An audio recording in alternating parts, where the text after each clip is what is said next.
So, as I said, Matthew Strauss, who is the Senior Vice President and GM of Comcast Interactive Media, will be talking to us today about the latest developments in Xfinity.com and XfinityTV.com, two of the areas in Comcast that he charges up. Matt's charge is to oversee the development of mobile and online programming for Comcast. And needless to say, one of the things that's been one of the hottest topics in our industry the last few years is the growing intersection of online video and cable and broadcast, and of course the growing proliferation of multiple devices and multiple ways for viewers to get that video. Matt has a background. He was previously Senior Vice President of New Media at Comcast Cable, where he was responsible for content acquisition and strategy for Comcast's signature on-demand platform, internet properties, and emerging interactive platforms. And he has also held strategic roles at Rainbow Media and at Disney ABC. So, without further ado, I'd like to introduce Matt Strauss from Comcast Interactive Media. Matt. Thank you, Eric. Thank you. Good morning, everybody. So, I'm really excited to be here, and it was suggested when I came that maybe I can provide a perspective on the future. You know, what is the future of video? What's the worldview of video? So I got to be honest with everybody. I can't predict the future. I've never been very good at predicting the future. But when I think about the future, I feel like we all have glimpses of it by just looking around us. And for me, a lot of that starts with my home. So a little bit about myself. I have 4 kids, all under the age of 9, all boys. My wife's a wonderful woman. So they've grown up with technology. They are the on-demand generation. So I'm not going to bore you with all the stories about my kids and how they don't understand live TV, because I'm sure a lot of people here have similar experiences. But there was one story in particular that I wanted to share with you because it really had a big impact on me. It was a few years ago, or actually it was about 18 months ago. I came home from work early, and it was quiet, which is something that's not usually the case in my home. And my wife said, all the kids are upstairs watching TV. So I go upstairs, and it made sense because we had just installed this big 50-inch TV in my bedroom. So I go upstairs, and the TV is off. And I look at the bed, and 3 of my kids are on the bed, and one is watching a laptop, one is watching an iPad, and one is watching an iPod Touch. I look at the TV, I look at them. They were all very content. They were all watching their own video. They were all watching TV. And it really got me questioning, what is a TV? And it's an interesting question that a few years ago would probably raise some eyebrows, but today is really not that obvious. It's actually at the center of a lot of legal debates around rights. It's putting pressure on advertising models. It's putting pressure on how we measure content. And at its core, TV is really just video. TV is a display. TV, in many respects, is just a piece of glass. So thinking about that and thinking of it that way, you know, glass is essentially everywhere. And we're seeing TV start to show up everywhere. You know, TV is now in the back of taxi cabs. There are TVs that are popping up on top of gas station pumps. There are TVs that are being in refrigerators. People time and time again have demonstrated that they love TV and that they will watch TV anywhere on almost any size screen. If there were TVs on the back of cereal boxes, I bet you people would be watching TV on the back of cereal boxes. I know my kids would be watching TV on the back of cereal boxes. And maybe they will in the future. But this notion of glass has really influenced us in thinking about, where does that go? Where does it go when we live in a world where TV can literally be everywhere? So a little bit about Comcast and our initiatives in this space. So we've been streaming VOD to the television for almost 10 years now. You can say we were streaming maybe even before it was cool to be streaming. And we recently celebrated our 21 billionth program viewed on demand. It's something we're really proud of, in part because we only serve 25% of all the TV homes in this country. And 10 years ago, nobody knew what VOD was. There were people who thought VOD was a disease. Okay, that was my mother who thought VOD was a disease. In 2008, Brian Roberts, our CEO, he gave a speech where he set the company's vision, something he called Project Infinity. And at its core, Project Infinity for Comcast was meant to capture putting every piece of content ever made available on demand. Infinity is a big number, so it's kept us busy the last few years, and it's going to keep us busy several years into the future. But it raised a whole other question for us, which is, how is somebody going to navigate Infinity? Do people want to navigate Infinity? To a certain extent, you could say for some people, Infinity is about 80 hours. Well, what does that mean? Well, if you look at the DVR is now in about 40% of all TV households, and the average DVR holds about 80 hours. So when this notion of Infinity, but my Infinity, making sure that we deliver to the customer the content that they want to see on their terms, is where we believe this next evolution is going to go in video. The notion of starting to shift from thinking of a house as a household and more into an individual relationship with each of our customers. That's going to require us thinking about new user interfaces. That's going to require us... I'm sorry. I need my spotlight. That's going to require us thinking about new user interfaces. That's going to require how we think about offering customers new tools in a way that they can manage Infinity. So when the iPad came out, we decided to approach the iPad a little bit differently. Clearly putting video on the iPad was something that we were going to do, but we actually looked upon it and said, what if we approach this and create an app that's about control, about giving customers a new type of control for their television experience? So the remote really hasn't changed very much in 50 years. We essentially took all that functionality and built it into an app, and we launched it as the Xfinity TV app. And I remember when we launched the app, it was actually a year ago this month, I was really nervous. I was nervous that people weren't going to think it was very, very interesting. And since we launched it, we have added video onto the app. We stream about 8,000 hours of content on the Xfinity app. It's available both in the home, out of the home, all the premium content, a lot of cable content. People love the app. But what seems to be resonating most, at least for now, are these tools. And what I mean by tools are being able to have the app to set your DVR while maybe you're on the train, or using the iPad to navigate all the on-demand choices on your television, or using your iPhone to change the channel on your TV. There's actually a whole new paradigm of people. There's men at work who are changing the channels of the TVs at home while their wives are watching TV. They're changing it to ESPN. You know, you will watch sports, you will love football. So there's a whole new use case that's happening there. But since we launched the app, we've had about 3.5 million downloads of this app. And I feel like we're just in the first inning of what this could really become. So it seemed like a natural evolution would be to say, let's take all the learnings that we've got from this app and let's apply it to the web. Let's kind of flip the model of website, app, and say, let's take the app and actually build it as a website. And that's essentially what we just did. And we just launched this new website a few weeks ago. It's live. Anybody can look at it. It's called xfinitystv.com. And it offers about 200,000 streaming video choices on this website. It has got arguably the largest library of content available anywhere on the web, of professional content, I should say. You have all the broadcast content, the premium content, HBO, Showtime, Stars. You've got a ton of cable content.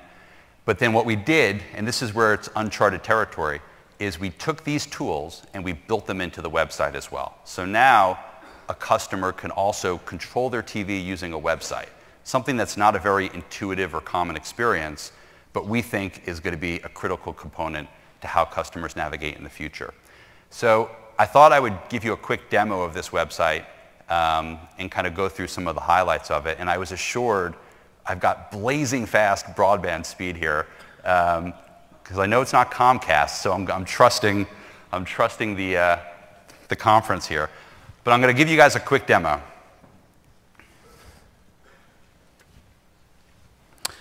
So I am logged in to xfinitytv.com, and if you're familiar with our app, you'll notice already some similarities between the app and the website. The first being we've got obviously this very rich and bold cover art.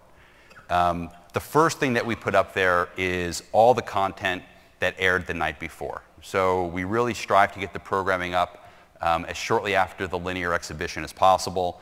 And you can see there you got a lot of the top shows that are available from the night before. As you scroll down, everything here is one-click play. Every asset here could be clicked by just hovering over it, hitting play. You have the ability to personalize this site. So as you use the site starts to become more and more personalized to that individual user. And since you need to sign in to access all these functions, it gives us the ability to create that personalization that I was talking about earlier. So you have the queue, which is right there on the home page, which keeps track of all the shows that are most important to you. As you add things to your queue, we have recommendation algorithms that pull information off of the site, pulls information off of what you've added to your queue, but can also start to pull information off of other behaviors, what you've watched, maybe what you've set your DVR to record. Other aspects of data will allow us to make these algorithms even more powerful and better to improve the recommendations engine that we offer. We offer your history of all the shows or movies that you just watched, which are obviously very important if you're in the middle of a series and you want to go back and resume where you left off, or maybe watch the next episode of the series. If you have kids, you know the kids can watch the same thing over and over again, so having things appear in your history is very relevant. And then we have a whole editorial team that's also just programming this every single day, sometimes even by the hour, of just making it as relevant as possible, putting up the best dramas, putting up all the premium content, putting up different kinds of other genres like comedies. So if you go into something like premium, so we're currently the only site that has every premium network available, every major premium network available. So right now we have 27,274 TV series available on XfinityTV.com. And I'm just kind of scrolling through just to give you a little bit of a flavor for the type of series that are available here. And these are the ones that I think a lot of people would say are high quality, that they would like to watch. And as I said earlier, since everything here is one-click play, let me scroll back up here to the top. I'm going to pick one of my favorite shows, Boardwalk Empire.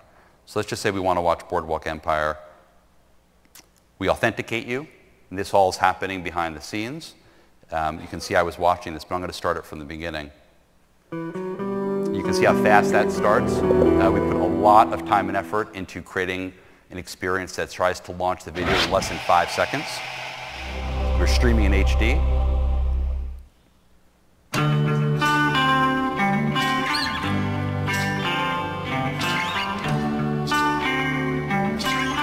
We think the quality looks pretty good. Coming right off the website.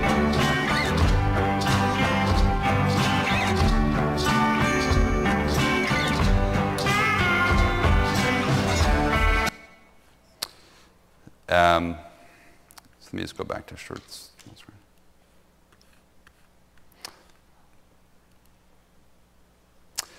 So the other thing that's really interesting, though, about this is I've showed you some of the breadth and the depth of content, but what if you, for example, want to watch an older episode? Well, I'll pick another series like Dexter, which happens to also be one of my favorites.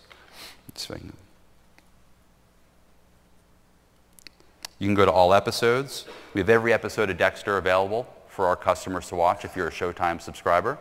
So just to scroll down, you can see you can actually pick which season you want to watch.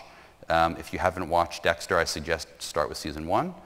And you've got every episode of Dexter available to you. Now this is, though, where it gets interesting. Those tools that I talked about are now also built into this site. So in addition to streaming right off of the site, you can set your DVR to record this. And your DVR, obviously, you can tell it you want it to record Dexter. And I'm setting somebody's DVR at the moment. We also have this linked to our on-demand platform. So in the home, we offer thousands of assets on the television on demand. By clicking this button, Watch on Demand, we're actually force tuning the set. We're sending a signal to then force tune the set-top box to this episode on your television. So that merging together of TV across all platforms, controlling these different devices, is something that we think is very, very powerful, and that is going to become a real requirement as we think about this going forward. The other thing that I touched upon very quickly, but let me just show it to you one more time, is as I was hovering over these things, we give you the ability to add things to your queue. And we do render the queue on the home page, but there's also a tab up here called Queue. And what's interesting here is, and I'm not sure if anyone else is doing this on the web today, is rights across these different platforms are still in a moment in time. You know, we don't have rights, the same rights on the TV as you do on the tablet as you do online. These are all things that are going to have to get worked out and are being worked out through the industry. What we've done is as you add things to your queue, we tell you exactly where it is available and on what platform and what device. So for example, Survivor. We have 8 episodes of Survivor available to watch right now online. There are 4 episodes available coming up on TV, and you can set your DVR to record them. And there's 8 episodes available on demand. So ultimately, we want to get to a place where this is the same. But for now, this is an incredibly powerful tool for our customers to start navigating where is this available for me. And all you need to do is add it to your queue, and we show it to you. One other thing that I wanted to show you on the site, and this is probably not going to render itself that well on this big screen, but I want to show it to you anyway, is TV listings. You know, you still have millions of people using just the traditional TV listings. People love just to be able to scroll through and look at them. These TV listings are identical to the TV listings that we built for our app. So customers can create their favorite channels. There are filters that make it really easy for somebody to say, I just want to look at movies, and the TV listings filter the movies. But this is where, again, it gets a little bit more interesting. I'm just going to go to primetime, for example. As you scroll through the channels, we added those tools into the TV listings as well. So if somebody scrolls down and clicks FX, you can add it to your queue. You can record the series. If it was available on demand, you'd be able to force tune and watch this on your television on demand. Again, it's bringing that seamless nature of these control aspects into the places where people would naturally want to find them. Letting people know that this site is, these tools are there, is still very new. But so far, we have had about 8 million monthly uniques that go to the site. If you look at just Comcast, because it's not even just all Comcast, Comcast users on this site have gone up about 70% over the prior year. So we're still in the process of letting customers know that it's there. I mean, we have 24 million customers, so we're just in the process of doing more of a marketing effort to let our customers know that this is available, because all of this content, all this programming is actually included as part of being a Comcast customer. We don't charge extra for this. So I encourage everybody to check it out if you get a chance. You know, one other thing I'll show real quick is we also added, this is something I personally like, is predictive searching.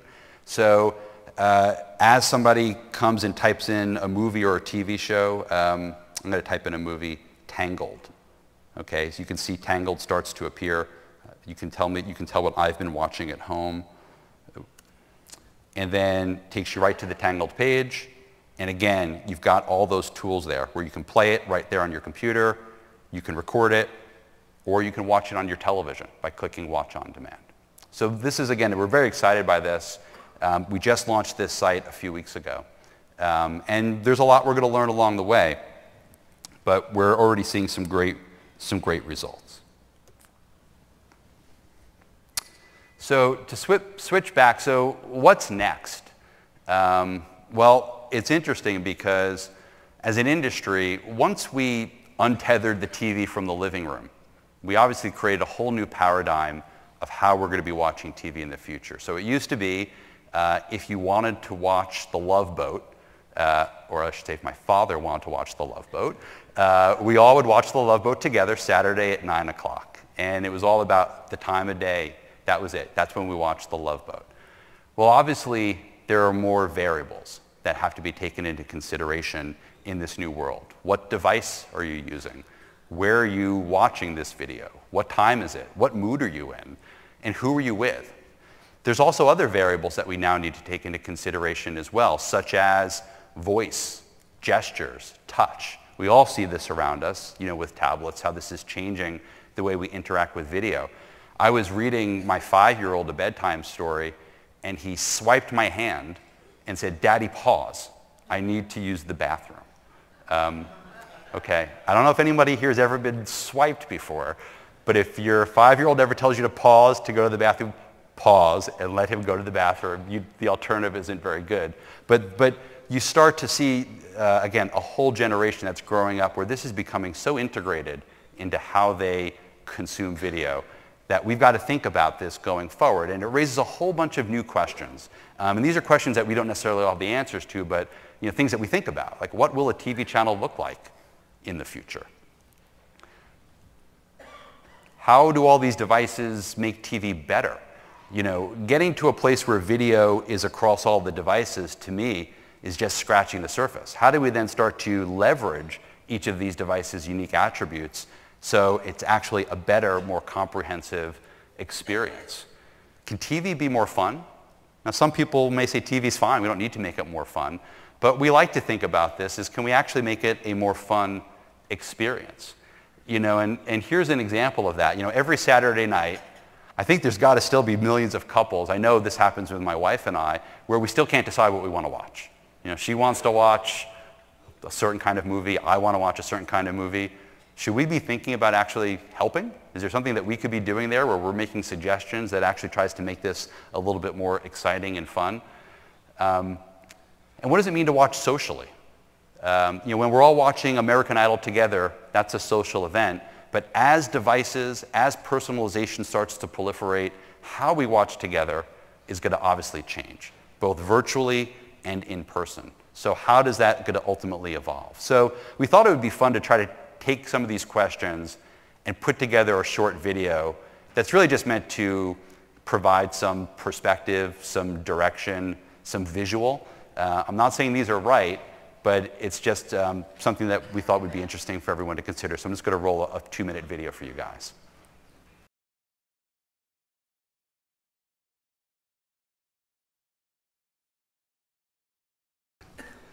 So that's my version of the future, or at least the next 6 months or 12 months, given how quickly everything in this industry moves. But I wanted to close on just a couple of points that I thought were worth reiterating. One is this notion of TV everywhere, TV literally being everywhere. And I think everybody in this room is going to obviously have a very big role in how that shapes as we move forward. But then it does start to ask these questions of how do we make sure in that world we're creating really easy user experiences that are seamless across all of these devices and can become personalized. So it's relevant to me, and what I see may be different than what my wife sees, which may be different than what my kids see. And this critical need for us to think about tools and the ability to give customers new ways to manage a world of infinite choice. So it's as easy for people of any age to enter this new world as easy as a swiping 5-year-old boy. So thank you very much.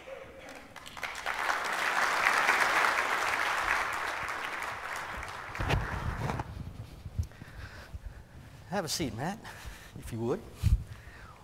What do you see as, you talked a little bit about this vision of the future, but yeah, can you tell us in any more concrete terms what you think the next 6 months will hold for XfinityTV.com, 6 months, 12 months?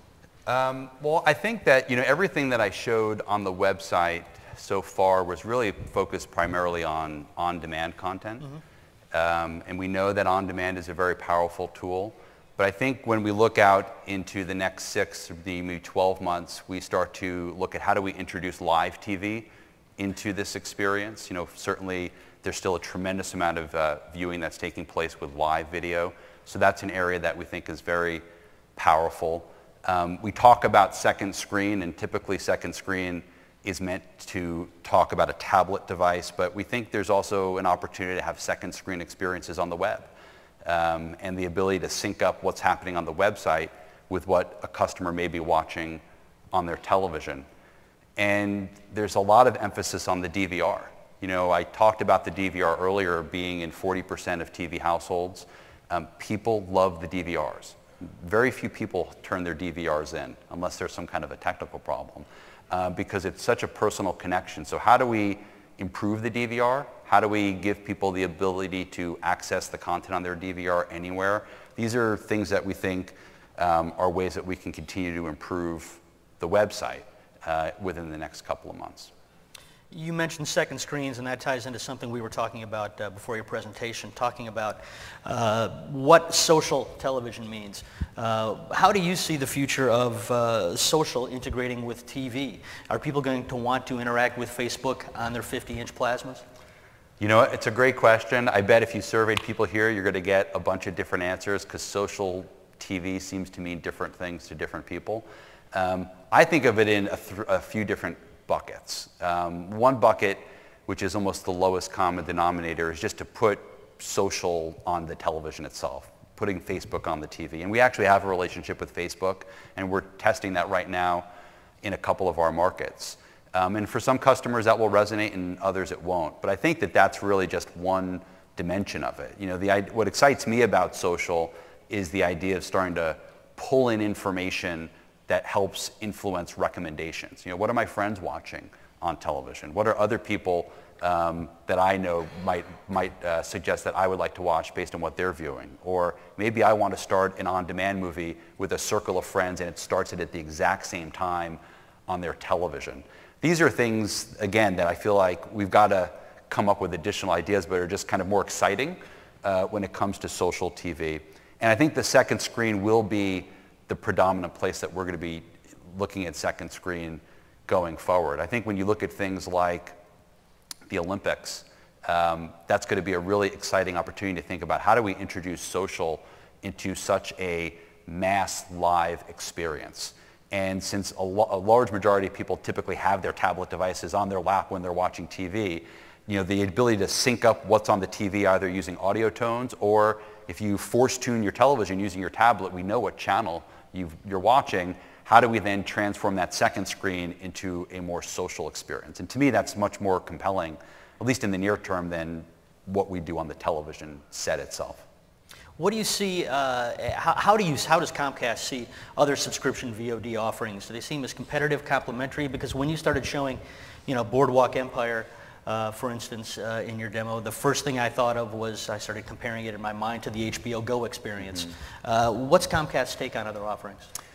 Well, you know, our whole vision and strategy is, as I said earlier, is we want to make every piece of content available on every device. And all the content that we're offering, whether it's HBO Go, Showtime, Stars Play, or any of the major networks, is all part of a package.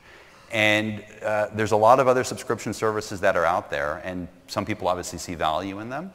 But when we think about content, we're thinking about every window, every piece of content, and offering it a very comprehensive way. You know, we offer all the new release movies. We offer all the premium content. We offer all the library programming. So the idea of offering the one-stop shop for our customers, we think is going to be the most powerful opportunity. Most of the subscription services that are out there in the market tend to focus on one very small sliver of that content offering that aren't as competitive with us as I would say they're competitive with our premium business. You know, cord cutting is something that gets a lot of discussion in the market, but really hasn't, at least for now, hasn't really demonstrated something that's actually taking place in a material way. But I do think that there could be cord shaving. You know, the notion of maybe somebody downgrading a premium service because they're subscribing to a different subscription service. So that's where I see more of a competitive potential. But for now, we're just focused on offering the bundle and as much value as possible as being a subscriber to that bundle. Yesterday, our keynote speaker was Susan Panico from Sony, talking about the PS3 and Sony's PlayStation Network. Of course, PS3, Xbox, other connected devices are playing an increasing role. What role do you see them playing vis-a-vis what Comcast is doing? Well, you know, one of the things that we've been really focusing on more, probably one of the most focused areas in our company has been on the user interface. And at the NCTA a few months ago, we demonstrated our next generation user interface, which we call Excalibur, which is a user interface that essentially resides in the cloud. Very visual, very rich, very immersive. when we look at other devices that are proliferating in the house, game consoles, internet-connected TVs, some of these devices also have very rich user interfaces, and we know customers are gravitating towards them. So we want to go also where the customers are going. So it's kind of this two-pronged approach where we want to have the best possible user experience through our set-top box, but at the same time, there are other devices in the home where our content could be made available. So we do have a deal with the Xbox, which we had announced, where we'll be making our on-demand content available via the Xbox, Xfinity content available through the Xbox. We have a relationship with Samsung. So we'll be also bringing our experience to Samsung internet-connected TVs. We obviously have our content on Android devices and on iOS. So it's really just looking at the landscape and trying to prioritize which of these devices could really enrich the experience and add more value to our customers. And if they kind of can achieve both of those, then it's something that we're likely going to want to expand to. One more question before we open it up to the audience for Q&A, and we will have Jose and Eric walking around with microphones for audience questions. But taking a look at the bigger picture, TV everywhere in general and all the various initiatives that are going on, what is the biggest or are the biggest challenges facing these TV everywhere initiatives?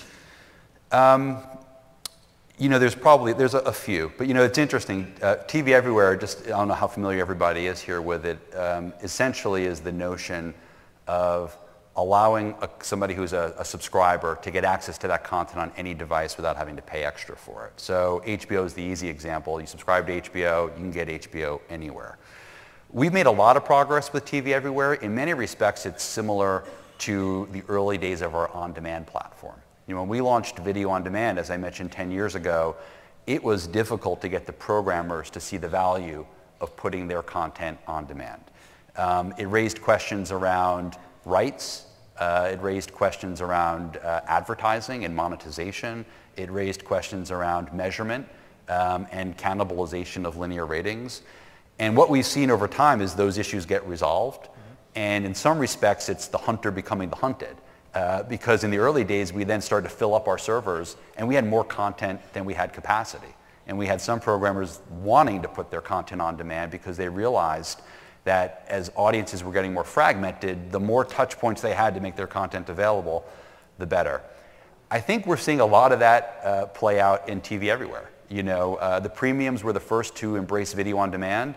The premiums are really the ones who are embracing TV everywhere. I suspect that the other cable networks will follow. We've already made quite a bit of progress with our XfinityTV.com site, as I think you can see there. But I think it's going to be those three things of rights, monetization, and measurement that ultimately are going to need to work themselves out in order for us to truly get to a place where we have the same content you see on the TV and more available on all these different devices. Okay, great. Let's open it up to questions from the audience. Raise your hand, and either Jose or Eric will bring a microphone around to you. Hello. My question is, I am actually not a cable or a subscriber. I subscribe to Comcast, of course, internet access, so at least there's that. But I'm not interested in most of the cable content. But what's interesting to me is I wanted to watch the Olympics last time, and because I don't subscribe to cable, I can't even pay for those downloads or for streams. Is that a sustainable model, do you think? Or shouldn't people like me be able to buy access to the Olympics? Yeah, so you know, it's an interesting question. It really, at the heart of that question is about this notion of a la carte and giving customers the ability to pick which channels that they want to watch. I think there's a lot of pros and cons of that. You know, a lot of the content that's made available and the existing models that are there actually are not in the programmer's best interest to necessarily break them up and offer them in an a la carte way. But that being said, I think that the way the world is going is we need to give customers more flexibility and choice. So if that means testing different packages, which is something that we're currently doing, you know, so maybe you're not a sports fan and you want to subscribe to a package from us that doesn't include sports. These are the things that we want to test, and we are testing with different programmers. I don't know if we ever get to a place where everything becomes a la carte, but certainly choice and flexibility is an area that we're very focused on for that very reason. Okay. Hi, John Sorensen from Sports School VOD Network. Could you talk a little bit more about Comcast's role in the dynamic ad insertion for, the content owners making it available on Xfinity and VOD? Sure. So dynamic ad insertion is something that we've been focused on for many years at Comcast. And one of the biggest challenges, so the way that it worked historically is for a programmer to deliver advertising on our platform, they literally had to embed it in post-production as part of the delivery, which then meant if you wanted to swap out that asset or swap out that advertisement, you had to swap out the whole asset. It wasn't very effective. We're finally at a place where we are rolling out dynamic ad insertion. So with that, our goal is to be able to support any kind of an ad load, even up to a full C3 ad load, or even the C3 ad load itself on a dynamic basis. We have the ability to do that right now online. There are programmers who are testing C3 online. We have the ability to dynamically insert on our iPad app, and we are dynamically inserting advertising on our iPad app. And by the end of this year, we should be in a majority of our homes with dynamic ad insertion on VOD, which is something that we've been focused on for many, many years. It's unfortunate it didn't happen faster, but we're finally at this place where we can take advantage of it. So that notion of then being able to insert dynamically across all these different platforms was a critical piece. It was that second piece I mentioned about the monetization. So we'll finally be in a place where we'll be able to support that. Sorry, if you don't mind, just a quick follow-up. Do you see Comcast becoming, in essence, an ad network or ad middleman for serving up ads to the smaller free content that may not be running a C3 campaign, or in the sense of in the way that you would run it on the web? Well, we do have an ad network. We have an ad sales group. It's called Spotlight, which generates a significant amount of revenue. So there's absolutely an opportunity. In the same way on the web, there's a whole different set of models with how that inventory gets sold. Whether it's the programmer retaining some inventory and the distributor, or there's rev shares. Absolutely, those models can extend themselves to the VOD platform, where we can take the role of actually selling it and doing some form of a revenue share. Certainly a possibility. Hi, I had a question on search. So over the last couple of years, people have had some pretty interesting and rather wild ideas about how you might want to search for video content. But so far at this conference, it sort of feels like a lot of people are just talking about almost settling for a couple of tags or just a couple of categories. But if I try and push you out maybe 3-5 years from now, do you see a bigger picture of how you'd like to have people be able to search for all this content that's going to be out there? Well, it's a good question. We recently formed a group internally at Comcast that's really focused on aggregating all the data across all these different platforms into one centralized database. So data and images will essentially all be centralized. So regardless of the device, we'll all be tapping into the same pool. I don't know the future of what search is to become. I feel like what we've introduced right now with the predictive search on the web is actually the same search that we introduced on the television with Excalibur, making it very easy for customers to focus on searching for a show, and then you would say you want to be able to search by an actor, search by a genre, search by TV channel. There's an unlimited number of different ways that a customer may want to search. I feel like we've introduced a really good initial first step there, but we still have a long way to go, I think, before we have the full comprehensive offering that we want as part of a search engine. You mentioned earlier that people still love their DVRs. Yes. Reflecting on my experience, much like you reflected on your experience with your kids, we hardly ever use the DVR anymore because they're watching so much on demand, whether it's on a connected device or whether it's on a tablet or on the TV. Do you ever see a time when on-demand and over-the-top services, TV Anywhere, will get rid of the need for a DVR? I think it's possible. I think that, in the same way I said the lines are getting blurred between website and apps, the lines are getting blurred between live TV, on-demand TV, and the DVR. And if somebody, for example, sets their DVR to record a program, and we have that same program available to watch the next day online, or we have that program available to watch through our on-demand servers. Should it really matter whether that asset is then being pulled off of a local hard drive or being pulled off of our VOD server or being streamed online? So I think it's more a question of what function is the DVR playing for our customers that is so powerful. And we believe it's this notion of personalization. So I don't think it's so much that it has to be stored locally in one place. It's more about giving customers the ability to personalize and customize their experience and then have access to it on any device. In many respects, it's a virtual DVR. Mm-hmm. Given that your kids were watching a device, TV on their iPod Touch, iPad, and whatnot, it seems a little short-sighted to assume that the second screen is the PC or the tablet, whereas I would think, at least in my household, the second screen is the television.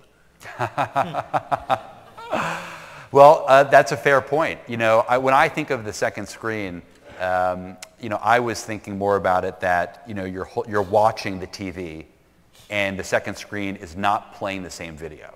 So in some respects, you could say if video is everywhere, if video is on the television, if it's on the tablet, if it's on the laptop, they're all screens. I don't really consider one a primary or a secondary screen. To me, they're in some respects equal. I know they're equal to my kids.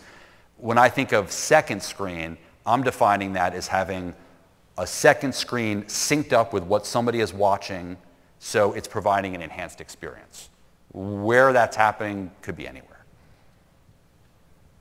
I have a question up here. Jose?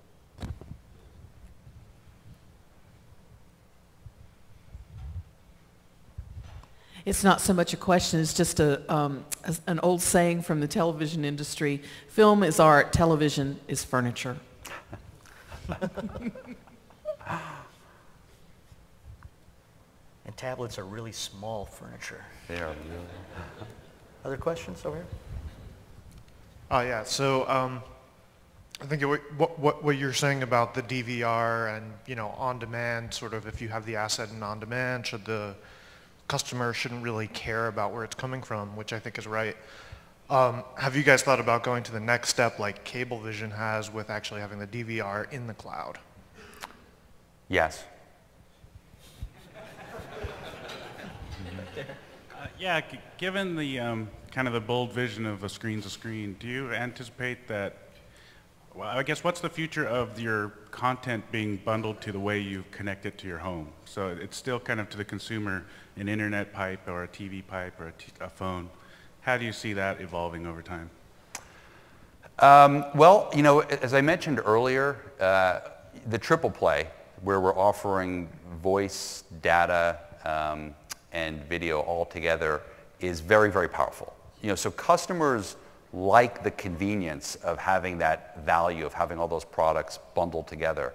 When you look at video specifically, and I think there was a question on this earlier, I do think that customers have demonstrated a desire to say, what if I just want to get video, maybe just a streaming package of video, or only a certain collection of networks?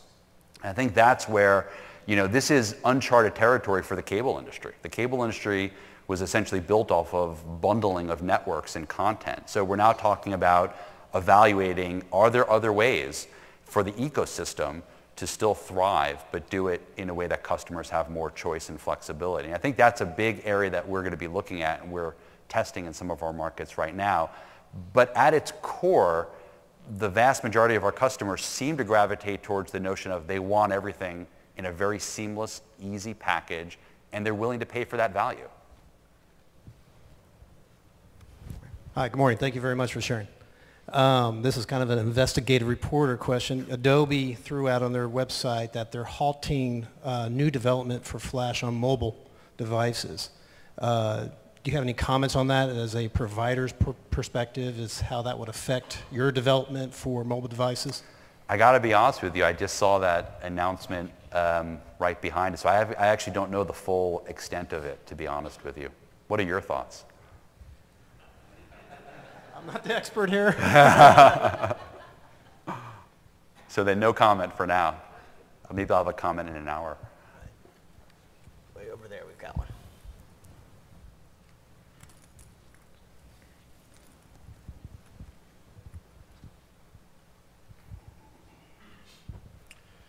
how have the studios and other content providers, like folks who make TV shows, reacted to some of these business models? I mean, are they worried about their DVD revenues? Like, is there a difference between how the movie studios see it versus how the TV people see it? Just kind of, what's the interplay between kind of the changes that probably will have to happen with the their business model versus what you're trying to do? Mm-hmm. Well, we're tethered very closely to the movie studios on a lot of different levels. We also happen to own a movie studio. But if you look at our on-demand business, I mean, our on-demand business is $1 billion business. And with the advent of how customers are now shifting their rental habits, where rental and ownership are becoming more subscription, and how customers are consuming movies, we've actually become more aligned with the studios than ever with our VOD business, because we're really focused on offering the convenience of an on-demand movie at a competitive price, but the studios generate a good chunk of the revenue under that kind of a model. So I think the studios would say that our VOD business is very, very complementary to their agenda, and we've been working with them for many, many years on that. In addition, as we look at new things like ultraviolet, which is getting some consideration in the industry, I think the studios are looking upon us as a distributor to figure out how can we better support ultraviolet, whether we're acting as a retailer or a retailer and a distributor of ultraviolet titles. But right now we have probably close to 10,000 movies that we're offering transactionally on demand. That's just on the TV. On the web, it's probably closer to 30,000. So the notion of allowing a customer to rent a title, access it on any device, potentially have an upsell opportunity to buy it, these are all the things that we're working on with the studios, and I think it's been, we have a very, very good collaborative partnership with them. We have time for one more question over here. So if you define studio and television content as super premium, and then the new breed of producers that are producing for the web and tablets and mobile as premium, I just want to get your thoughts on premium content and how that fits in the broader ecosystem. Well, when the term premium, when I think of it, just so we're using the same nomenclature, I think of a premium cable service like HBO, Showtime, or Starz. And I think that those are all services where if you are a subscriber of ours and you subscribe to any of those packages, our philosophy has been you get access to that content anywhere. You shouldn't pay for it twice. We took that position when we launched video on demand, which at the time, and again, the history of on demand is fascinating, but on demand, as probably many of you know, was really meant to be a transactional business, and everything on there was going to be transactional. And when it was first launched, a lot of distributors were charging extra for everything. We made the decision that it was about transactional, but more so about adding value. 90% of all the content was adding value. So if a subscriber gets HBO, then they got HBO on demand, they got HBO on the web, they got HBO on the tablet, and it was all part of the HBO subscription. How that model evolves in the future, I honestly don't know. But our philosophy, whether it's premium or non-premium, is really pretty much the same about value and making sure customers have access to it on any platform since they paid for it. Well, thank you, Matt. Very good demo. Made me wish I had access to Comcast where I live. You can move. Yeah, I'll think about that. Will you subsidize it? We'll talk. Okay. All right. Thanks again, Matt, and thank you to everyone. Okay, thank you. Pleasure.